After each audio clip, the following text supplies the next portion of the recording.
Thank you for joining us for this session. And it is such a pleasure, such a big honor to be sharing this panel and having this book launch along with Mr. Ambassador Villalobos and to my right, Professor Peter van den Bosch. My feelings definitely ditch me here because I'm struggling for the right words. So I will just straight away get into the session because we understand that we have time limitations. Right, so as they say, one should never let a crisis go to waste, right? So I believe that this book is a product of crisis here because it was written during the crisis, it was written in the context of the pandemic, and now we are all here launching this book when the pandemic is far from over. Welcome to the launch of Rethinking, Repackaging, and Rescuing World Trade Law in the post-pandemic era. And this book is a direct product, it's a direct output of the Law Schools Global League online conference that we had organized last year. And most of the contributing authors of this book are members of the International Trade, Law, and Investment Working Group at the Law Schools Global League. So in this book, what we are trying to do is we get together to rethink, repackage, and rescue the World Trade Law in the post-COVID-19 era.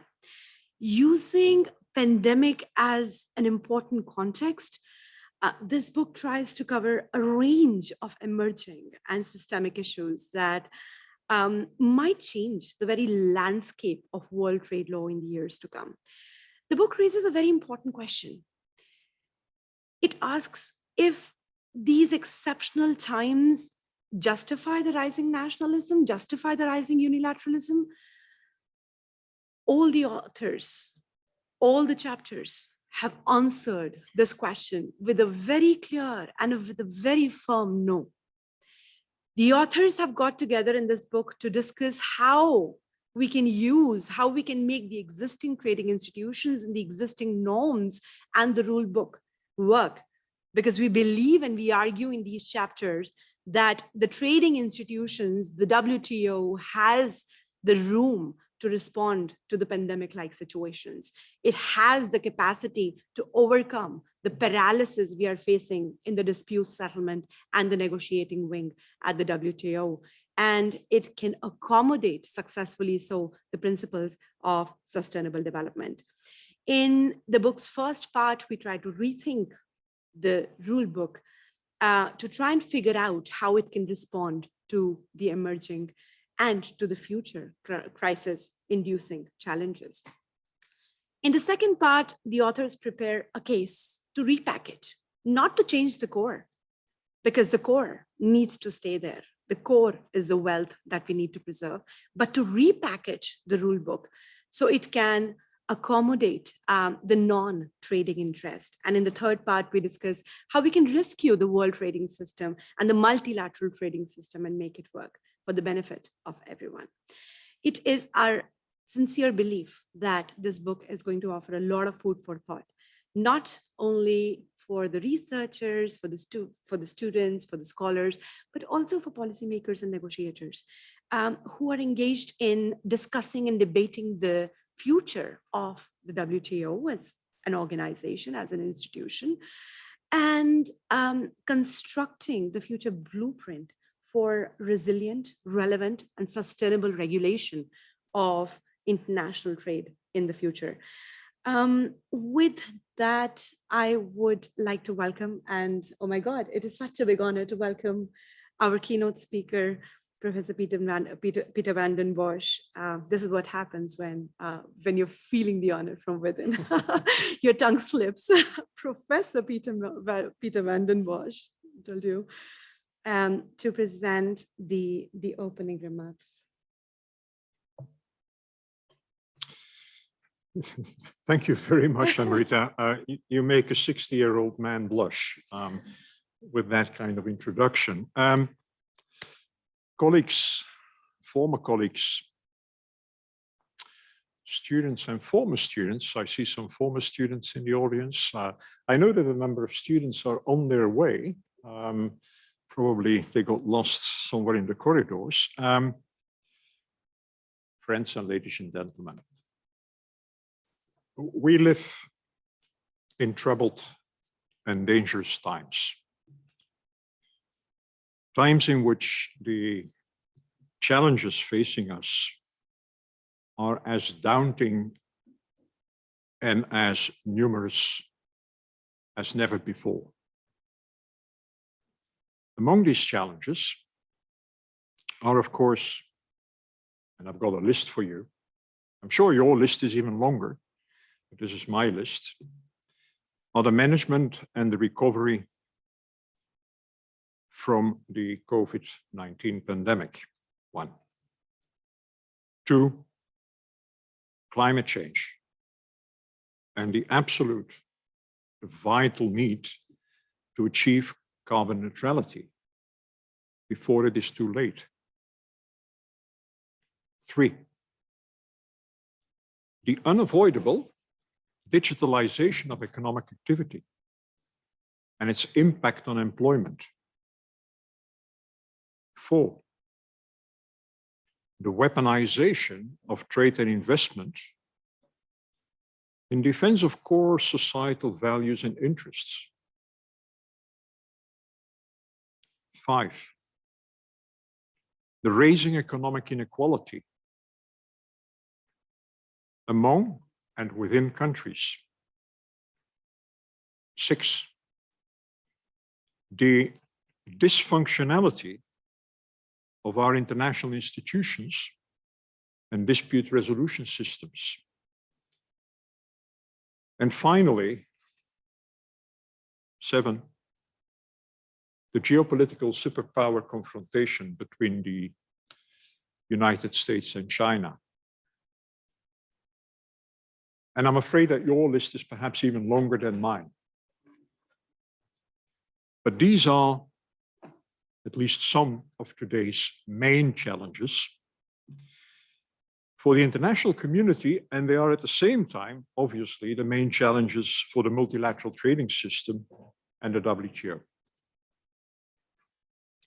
I was asked, and I very happily agreed, to introduce here today a book edited by Amrita Bari, by, so who we have, yes, and by Daria Bokla, and published by Hart Publishing last month. For those who haven't seen the book yet, this is it. Looks beautiful. The book is very appropriately entitled Rethinking, Repackaging, and Rescuing World Trade Law in the Post-Pandemic Era.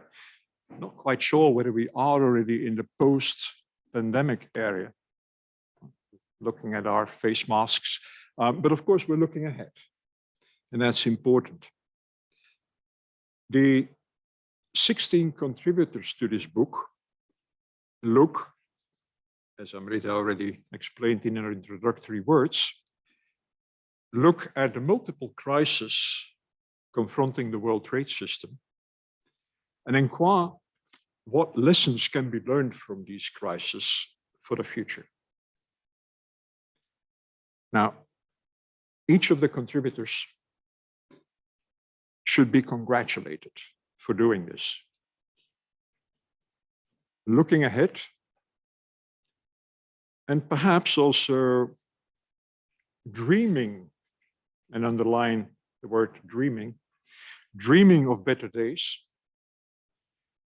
is often the best, if not the only, antidote against despair and depression in difficult times.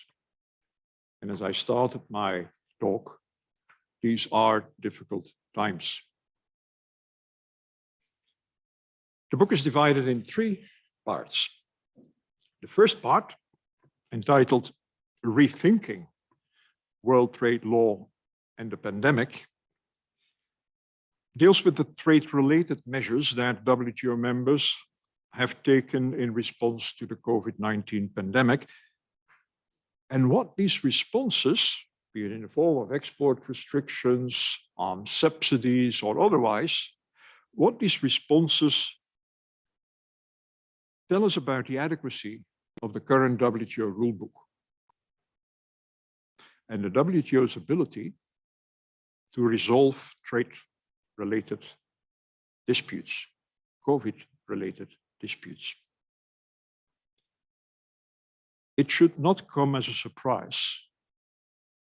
I don't think anybody is surprised that an unprecedented crisis as the COVID crisis has revealed new weaknesses in WTO law and has put the spotlight on well-known deficiencies.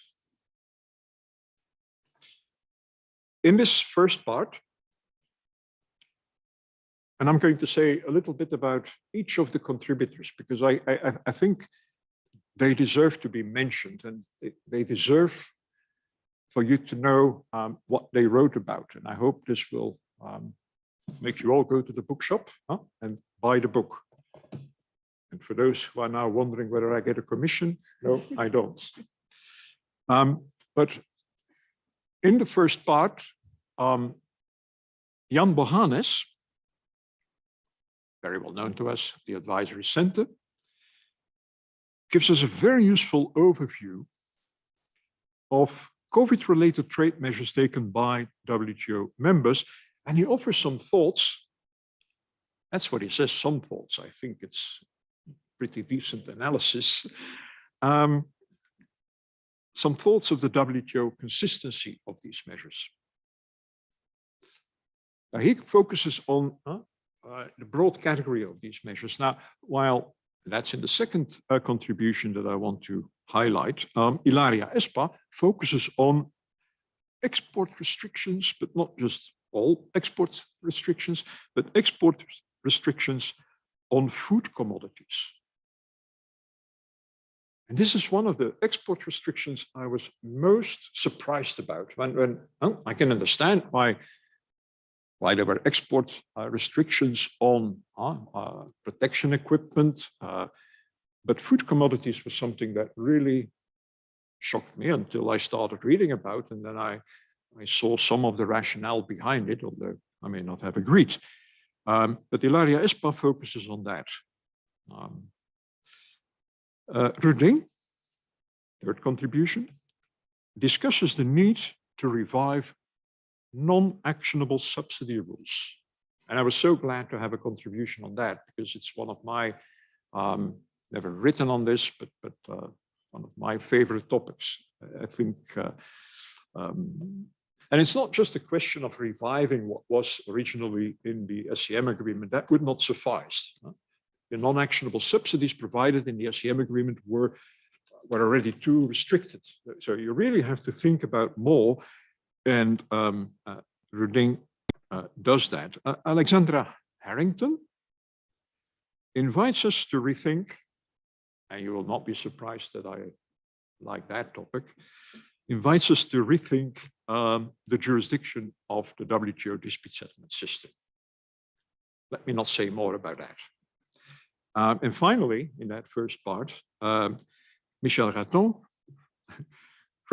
critically, and that's the word to underline, critically looks at the Brazilian trade responses to the COVID crisis, and asks herself, but she also asks all of us a very, very interesting question, namely whether transparency can overcome populism. The second part of the book is entitled Repackaging Trade Law and Sustainable Development. And it discusses the future of world trade law in light of the need, I think the need that we have now all come to accept, the need to ensure that economic development, which we desperately need, that economic development is both environmentally and socially sustainable. There are 4 contributions in that part, and these contributions each show from quite a different perspective how trade and trade rules can play a role in achieving the sustainability of economic development. Lorenza Mola and Cristina Pancibo discuss the interplay between public international law and contract law in the context of trade and the UN Sustainable Development Goals.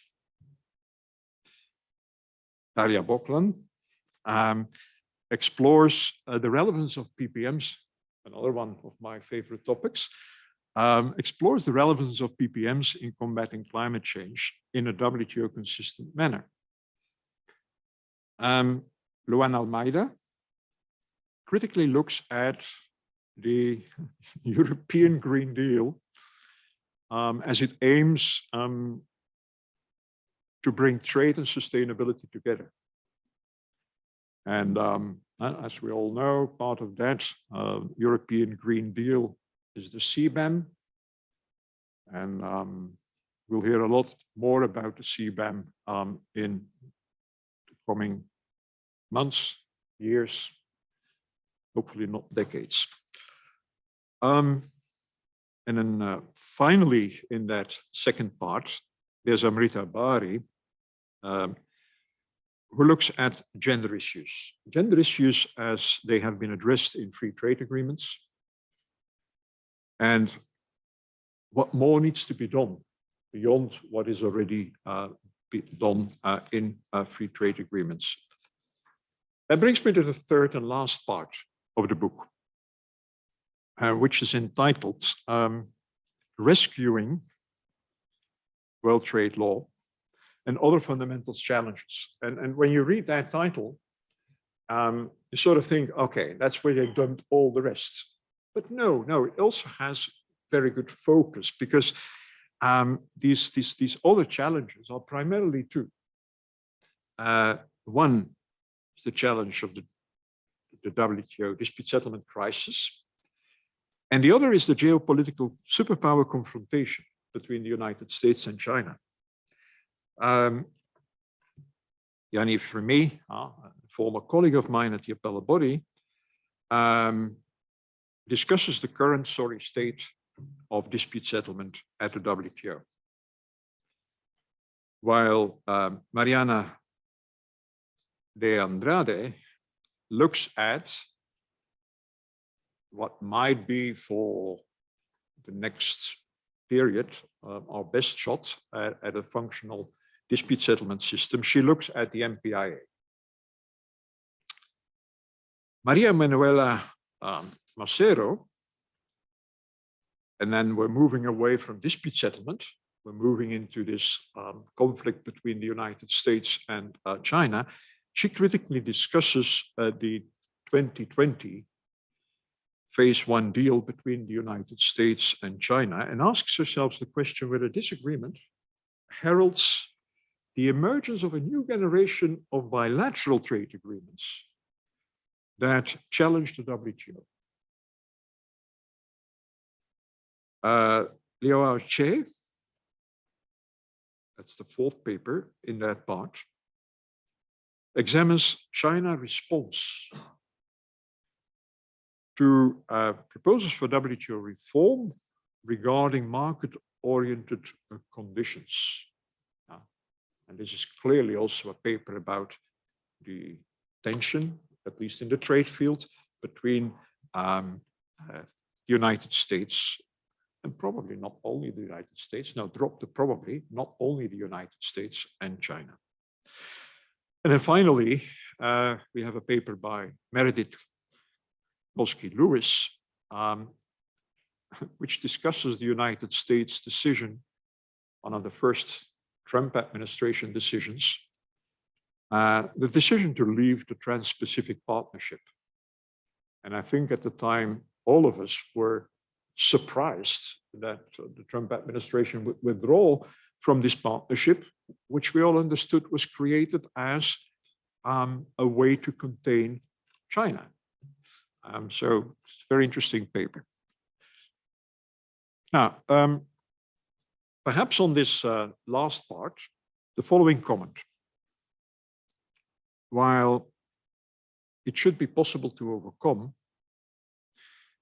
in one way or another, and whether I include MPIA, the WTO dispute settlement crisis in the next few years, I'm afraid that the geopolitical confrontation between the United States and China will be with us for decades to come. And then I think we should ask ourselves as trade lawyers, trade experts, trade economists, trade political scientists, we should ask ourselves the question, what can we contribute to this? And I think that trade and trade rules can and actually should contribute to the common effort to manage. And I choose the word manage, not the words resolve, but to manage this confrontation and to prevent it from getting out of hand. As the editors very correctly recognize in chapter 1, it is unrealistic for a book like this to address all the challenges facing the world trading system. However, this book does an excellent job in addressing a number of the most important challenges, and I hope that my overview of the various contributions make this clear. When reading this book, and I'm also talking about my own impression, feelings, it is unlikely that you will agree with all of the analysis, let alone all of the solutions proposed. But the book does give, and Amrita already referred to this, it gives much food for thought and further discussion on how to rethink, repackage, and rescue world trade law. And for that, the editors and the contributors are to be congratulated. Well done. Thank you.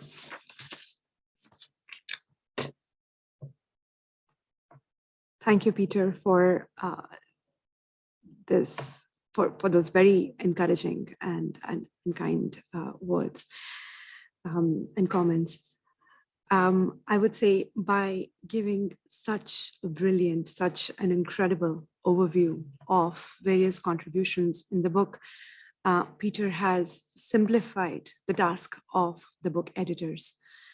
Since we were now planning to take 2 minutes each to provide an outlook and a really brief overview of 3 different parts. But we will try to do our best. It is difficult to match up and even be close to the brilliant explanation that we have received for the 3 parts that the book has. The first part deals with, as Peter described, rethinking. And what do we intend to do there? We intend to rethink the norms, the institutions, to explore different ways as to how most effectively they can respond to the pandemic-induced challenges. As we have seen, the pandemic is driving many countries, some of which who were the architects, designers of the current trading system, to further retreat from global economic integration. It has increased discontent about globalization, about free trade, and the need to regulate trade in a multilateral manner. It has shown to us that the long-lasting trade relations, they can fracture overnight. And that globalization has a price tag. And that tag is the risk of being overly reliant on your trade partners because they can simply refuse to trade with you the very next day. So with these uncertain alliances and lack of declining cooperation, countries are thinking about ways to reduce the economic interdependence.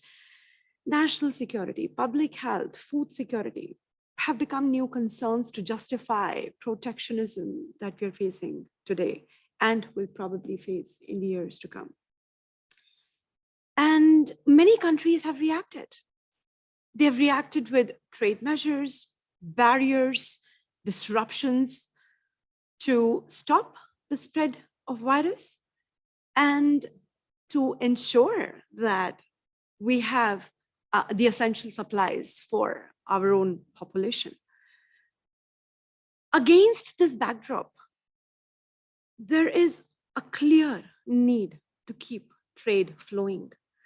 Trade is essential to save lives and livelihood. And as Dr. Nakuzi was saying in her opening speech at the public forum on Tuesday, trade is for people.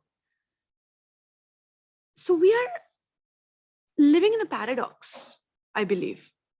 A paradox because the more restrictions we face, the more trade disruptions we face, including freak accidents involving Evergreen blocking the entire Suez Canal, the more we are believing and we are made to believe that we need trade to work for everyone. Because we need those vegetables, those fruits, those bottles of wine, medicines, face masks, ventilators, and now vaccines to get to us, to survive the pandemic. And these developments have raised various questions. And these questions have kept the authors of this book wide awake and have various sleepless nights in the last 1 year during this pandemic. Are these bans or restrictions even legal? Are the industrial policies consistent with the existing norms? How can the government strike a balance between pandemic-induced subsidies on one hand and preserving the policy space for regulating their domestic matters and encouraging the companies and industries which are now facing a grave danger? And how should the multilateral trading system react? We're all talking about this. So if you are puzzled about these questions as well, then I would say this book would be an interesting read, because this is precisely what the authors are trying to achieve, are trying to address and discuss and offer a lot of material for us to take our discussions to the next level. And if the description on the first part has not excited you enough, I would say, let's have a look at what Darya has to say about part 2 of the book. Many thanks, Amrita.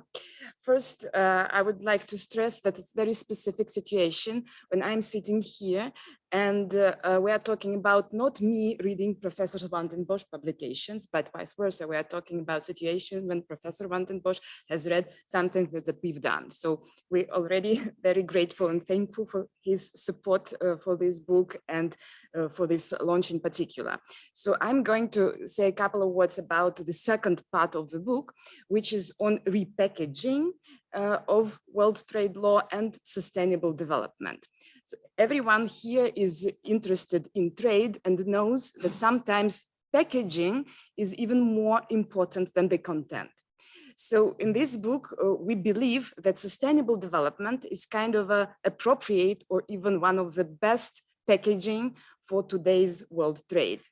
And pandemic, COVID pandemic specifically underlined and showed that the interaction between trade and non-trade issues is on top of the agenda, such as environmental protection, gender inequality, labor standards, food security, etc. That was the reason for us to look, is it possible really to repackage, or in other words, to develop today's book rule of trade law to make it more effective and to overcome the crisis that we are facing now. Whether it is possible to look at interplay between domestic law and international public law, and to use domestic law to help to overcome this crisis in terms of sustainability. Whether it is possible to look at non-trade rules governing international legal relations, like Climate Paris Agreement, which also has a different objective in comparison with WTO agreements, but whether it is possible to supplement these two spheres of regulations to combat climate change. Can they be complementary to each other? Whether it is possible to look at gender inequality issues and repackage world trade law in terms of gender equality, whether it would help to overcome this crisis. And whether, for instance, such a specific entity as European Union, which is very progressive in developing different non-trade values, including environmental protection, should be addressed and should we look at interconnection between multilateral level and European Union level, and to see, can it be helpful, again, in addressing different challenges a multilateral trading system is facing today. So we hope that this packaging we are suggesting is attractive enough for you to look at the content of the book. Thank you very much. Without further ado, we have Veohan joining us remotely, and Veohan will provide an overview for part 3 of the book. Veohan, the floor is yours. Thanks, Amrita. I hope you can hear me fine. And Peter has asked us to add in to his list of challenges, and one of the challenges I would add if I were asked would be to add the issue of technical connection and the internet issues. It's every time when I kind of connect virtually, I'm trying to make sure that my internet connection can actually sustain the whole session. So hopefully today my internet connection could actually sustain for the whole session. Can you hear me? Good. Okay. I would also like to join my co-editors in thanking the WTO for the opportunity to launch our book at the public forum. And I think, and personally, I would also just add the thanks to Professor Peter van den Bosch, who actually supported this book project from the very beginning, including delivering a keynote at the conference in July 2020, from which this book came out, writing a foreword for this book, and of course, giving us a keynote today. The authors also need to be acknowledged as well. I mean, Peter has done a fantastic job for helping us acknowledging the authors and their contributions to this book. But personally, I think without the authors' timely and tremendous contributions, the book would have not seen the light of the day. And also it is unfortunate that the authors could not actually join us as speakers today because the limitations on the number of speakers. But I know that most of them are actually very excited about today's event and actually joining us in the audience today. Now, Peter, as Amrita said, that Peter has simplified our job as editors in introducing each part of the book, and it's really hard for me to match up Peter's introduction and also my co-editors, but I will try my best.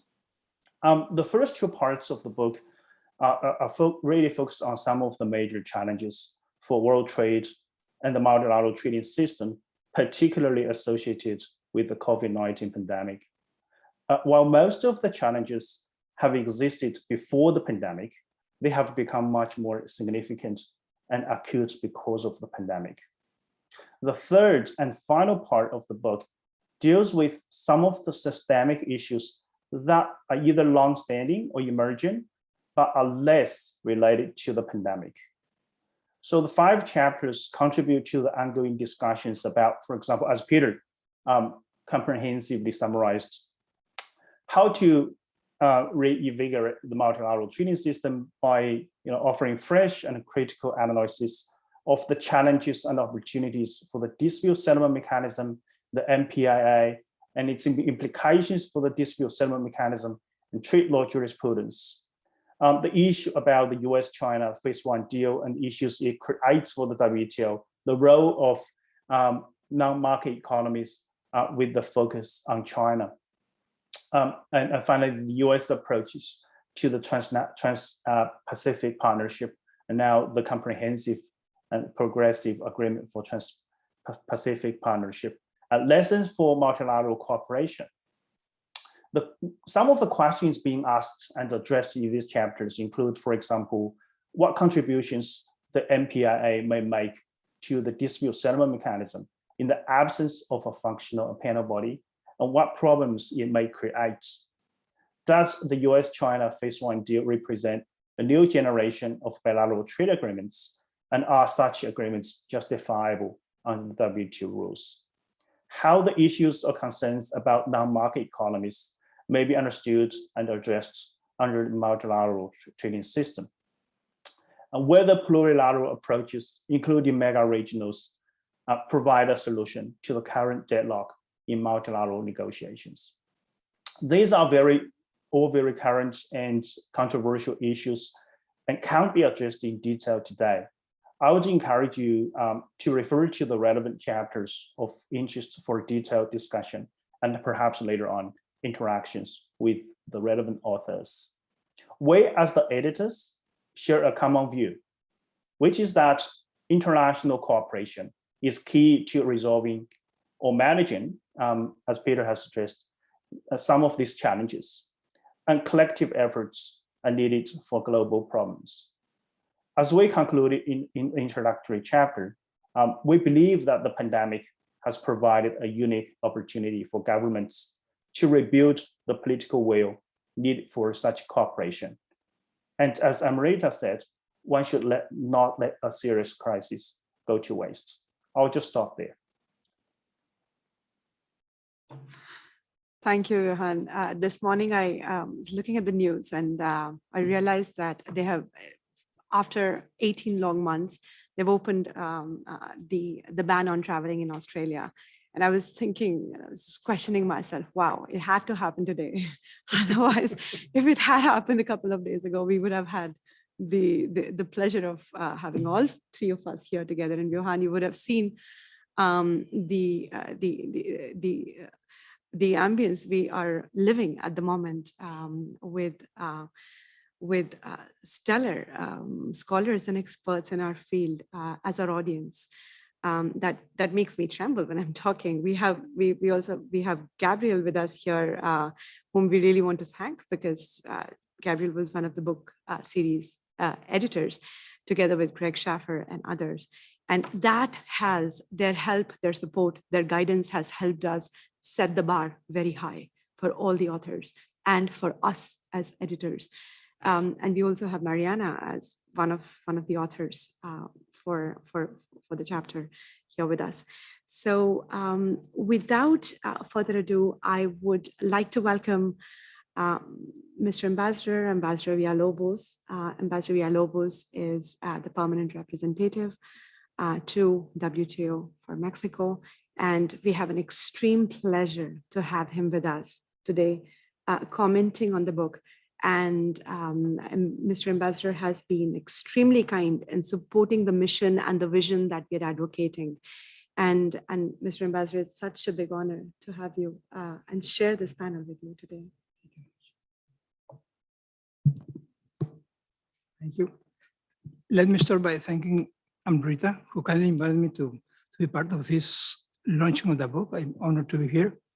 And I'm very pleased to note that Amrita is currently working in Mexico City for ITAM, which is one of the top universities in Mexico. And I'm sure such a school is certainly fortunate to have such a high-level scholar in its faculty. Peter, Amrita, Daria, and Johan have done a great job speaking about the book and the context and some other issues. So I am left with hardly anything to add. I was left almost speechless. So I will make only a few remarks. I must confess that when I received the book that was sent by Amrita, the digital type, I was kind of puzzled because I saw the title, Rethinking, Repackaging and Restricting World Trade Laws the post-pandemic era, it sounded to me very ambitious. So I was kind of intrigued by that. And then I went to the book with the index, and there are so many topics. So I still held my, I read my eyebrows. So, but the book does a very good job at the beginning of the book of explaining what it's all about, which was splendidly also explained by Peter just a moment ago. So I sort of understood what was the aim of the book. And also I must underline that the books comes out of a conference that was held last year. So I really praise the work done by the editors in order to assemble everything in a book like this. It's impressed with that work that they have done. And having gone through the book, you know, I went enthusiastic to the book, and my assessment is that this is not a good book. It is simply an excellent book, by all means.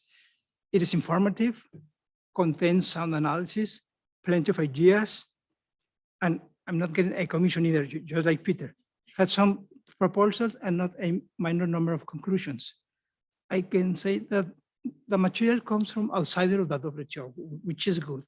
Some sort we get a fresh wind on how to see several critical issues for the organization.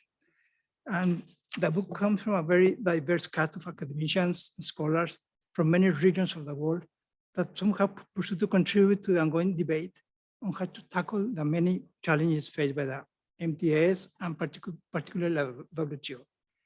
And I coincide with Peter. This book has the virtue that it can take the reader through several modes.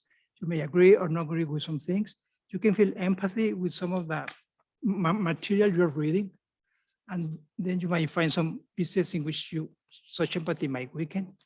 And in some materials, it even can make you upset. At least it happened to me. I'm not going to reveal on what parts. For sure, you will find this book is full of food for thought, as was mentioned by Peter, by Amrita, and in some issues is really even provocative. And let me mention that in the initial part of the book, there is such a comprehensive list of the challenges faced by the MTAs at WTO, from the big ones to minor ones to smaller ones, operational, trying to revitalize the three pillars. Well, you know all the challenges we have in this organization, but when you see them all listed on paper and all together in black and white, you can get the blues. You can get depressed when at the beginning of the book, they list all the challenges. Fortunately, the book concentrates its work on some of them. And we all know that the WTO has been underperforming for a long time and faces institutional challenges, as well as the challenge to reaffirm its relevance, which goes through addressing the traditional agenda, and meantime, addressing new issues in high demand for society.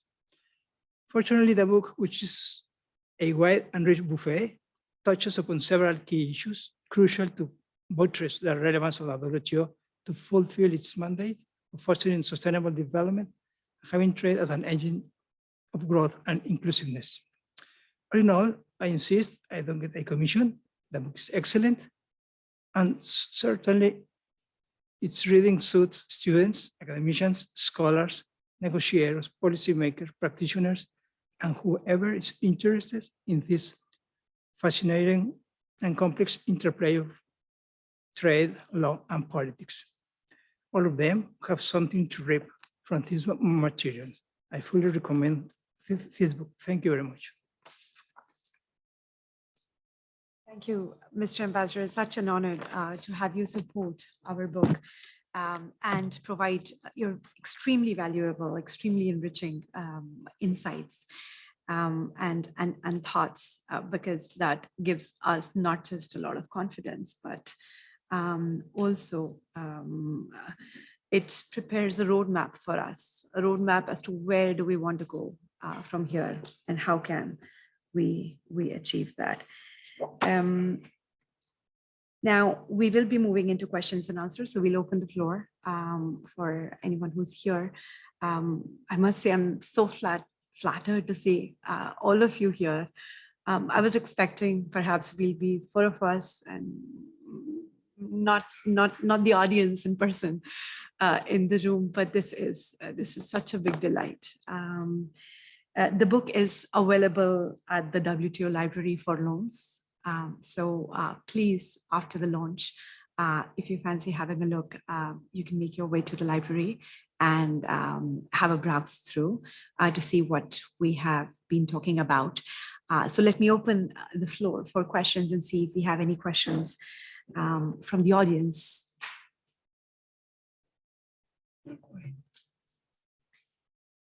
In the meantime, I have some questions coming in here at the platform.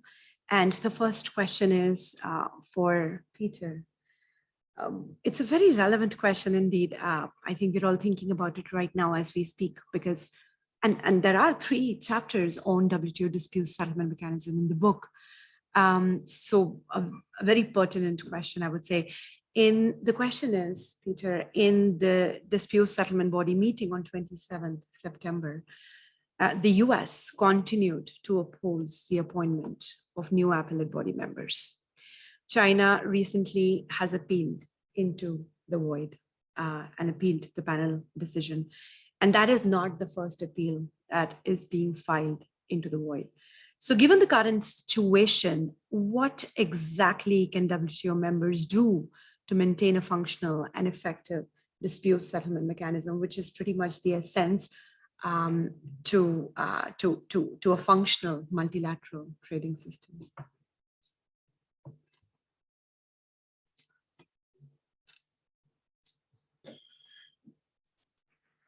That is indeed a question, and I would agree that a functional dispute settlement system is of the utmost importance to the multilateral trading system.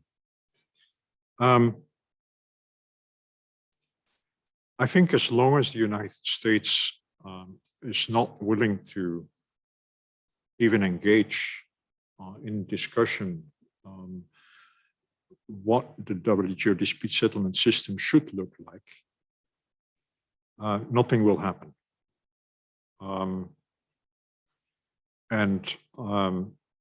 Nothing will happen in terms of getting the appellate body back on its feet. And by the way, this is just a footnote to what I'm saying. Just imagine a miracle happens and that tomorrow the United States signs off on a new arrangement, a new DSU,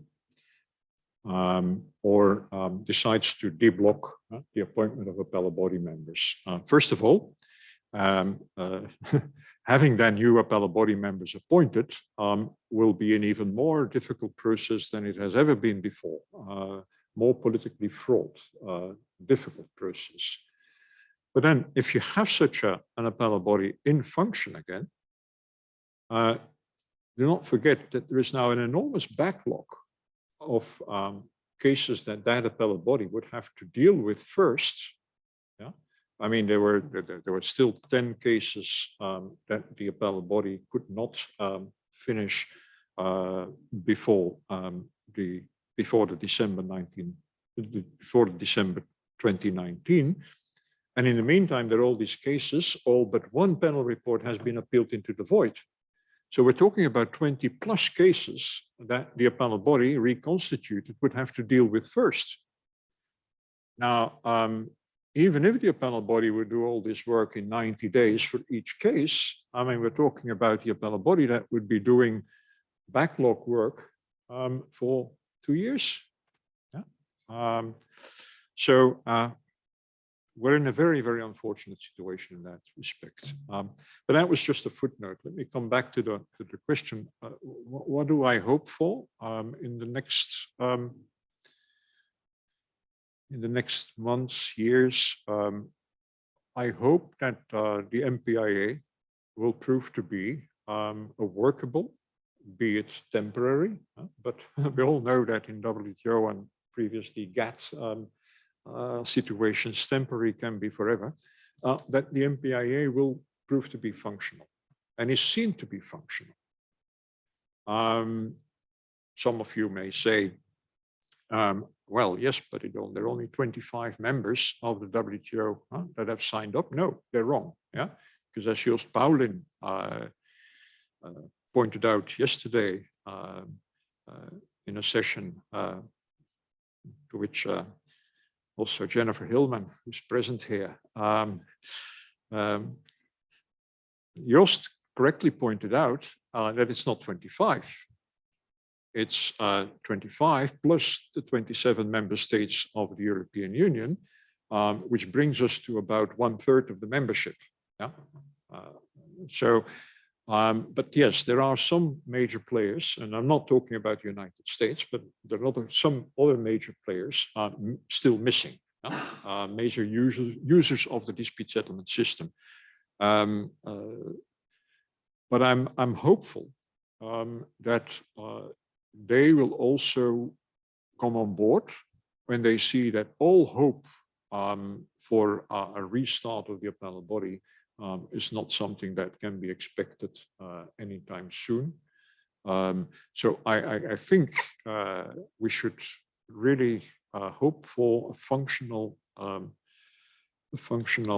MPIA. This is how I see the future.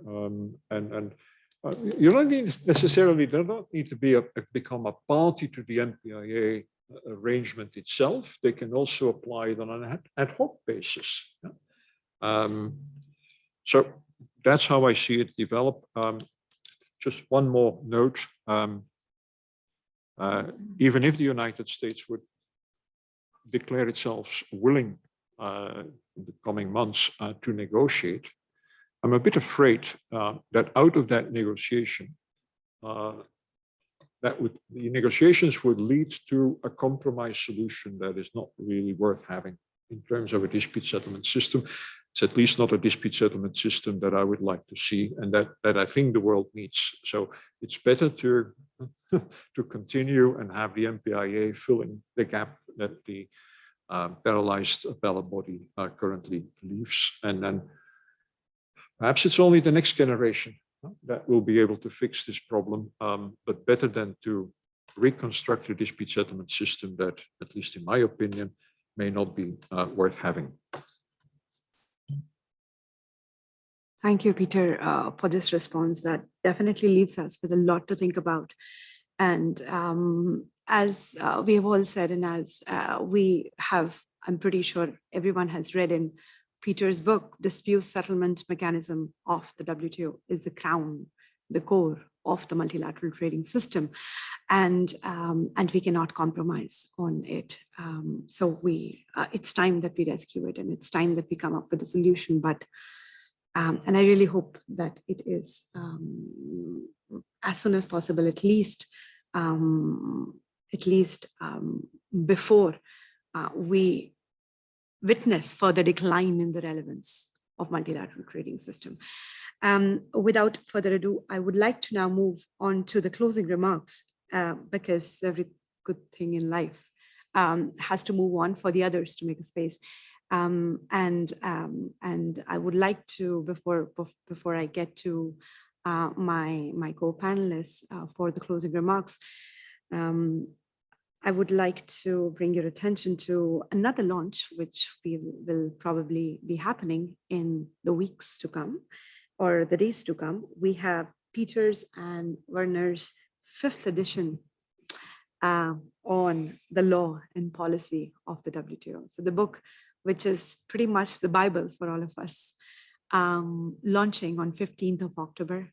So something really important to look out for in the near future, in the days to come. And with that, I would like to invite some final words from Peter, from Johan, and then from Daria. Well, first of all, for the commercial on the 5th edition, which is indeed finally coming out at the end of this month. Mr. Ambassador, I would agree with you that this is not a good book. This is an excellent book. But I do think that there is one real problem with this book. And I didn't want to say that in my original remarks, but I knew that I was going to have the opportunity to say something at the end. Now, there's a terrible lack of gender balance in this book. A terrible lack. Because gender balance is gender balance. And with the exception of 2, perhaps 3 of the authors, it's all women. Now, that probably reflects who are the best thinkers and academics in this field today. Yeah, I mean, this is something that brace yourself for this criticism, that you should have had more men on board. But I do want to congratulate, it's a point I didn't make before either. What is very well done is the geographical spread. I mean, you've got the whole world there. And it's also, that gives me much hope for the future. It's also the next generation of academics and professionals that has contributed to this book. So if it were people like me, then yeah, I mean, this is so well done. But the gender balance, okay. Probably trying to make it up at the panel now. That is an attempt, final push to get to the gender balance. I would invite Johan, 1 minute for the closing, for the final remarks, please. Thanks, Amrita. Thanks, Peter. And definitely next time we'll work harder on the gender balance. I mean, final words from me. I mean, one of the things I'm trying to kind of reiterate is that throughout the book, the authors and us, the editors, we have endeavored to deliver the message that international cooperation is essential. And so kind of a setting point of the book, if you're interested in a detailed explanation of the various challenges, either intensified by or less related by the pandemic, and critical analysis of how the multilateral trading system may play a role, and hence why international cooperation is crucial, this book will be of interest. And finally, I think given what we have experienced in the past several years, and actually we are still facing today, it's never too much to reiterate. It is time for governments to take collective efforts to resolve the challenges and reestablish the predictability and certainty for the world economy and international trade regulation. Thanks. Thank you, Johan. Daria, final words, 1 minute. Yes, one sentence probably. Yes, that's our mine and Amrita's fault with this gender balance. It was done absolutely unintentionally. We're very sorry for that. We'll rethink, repackage, and rescue this issue in the nearest future. And we do hope that the book on rethinking, repackaging, and rescuing world trade law presented in a World Trade Organization will be read by many men and women in the world of trade. Thank you very much. Thank you.